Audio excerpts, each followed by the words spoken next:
اور جب موسیٰ جوانی کو پہنچے اور بھرپور جوان ہو گئے تو ہم نے ان کو حکمت اور علم عنایت کیا، اور ہم نیکوکاروں کو ایسا ہی بدلہ دیا کرتے ہیں۔ اور وہ ایسے وقت شہر میں داخل ہوئے کہ وہاں کے باشندے بے خبر ہو رہے تھے، تو دیکھا کہ وہاں دو شخص لڑ رہے تھے، ایک تو موسیٰ کی قوم کا ہے اور دوسرا ان کے دشمنوں میں سے۔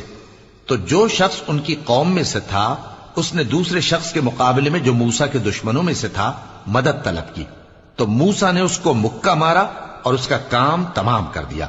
کہنے لگے کہ یہ تو شیطانی کام ہوا، بے شک وہ انسان کا دشمن ہے، کھلا بہکانے والا ہے۔ بولے کہ اے پروردگار، میں نے اپنے آپ پر ظلم کیا، سو تو مجھے بخش دے، تو اللہ نے ان کو بخش دیا، بے شک وہ بخشنے والا ہے، مہربان ہے۔ کہنے لگے کہ اے پروردگار، تو نے جو مجھ پر مہربانی فرمائی ہے تو میں بھی آئندہ کبھی گناہگاروں کا مددگار نہ بنوں گا۔ الغرض صبح کے وقت شہر میں ڈرتے ڈرتے داخل ہوئے کہ دیکھیں کیا ہوتا ہے، تو ناگہاں وہی شخص جس نے کل ان سے مدد مانگی تھی پھر ان کو پکار رہا ہے۔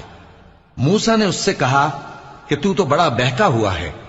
پھر جب موسیٰ نے ارادہ کیا کہ اس شخص کو جو ان دونوں کا دشمن تھا پکڑ لیں، تو وہ بول اٹھا کہ جس طرح تم نے کل ایک شخص کو مار ڈالا تھا اسی طرح چاہتے ہو کہ تم مجھے بھی مار ڈالو۔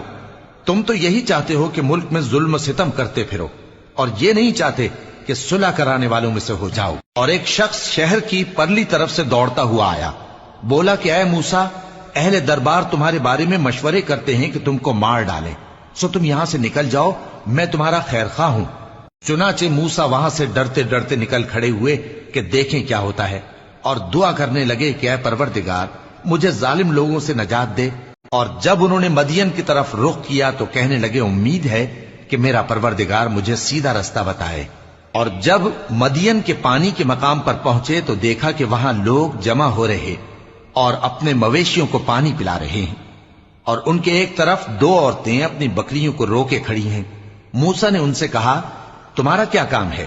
وہ بولی کہ جب تک چرواہے اپنے جانوروں کو لے نہ جائیں ہم پانی نہیں پلا سکتے، اور ہمارے والد بڑی عمر کے بوڑھے ہیں۔ تو موسیٰ نے ان کے لیے بکریوں کو پانی پلا دیا، پھر سائے کی طرف چلے گئے اور کہنے لگے کہ پروردگار، میں اس کا محتاج ہوں کہ تو مجھ پر اپنی نعمت نازل فرمائے۔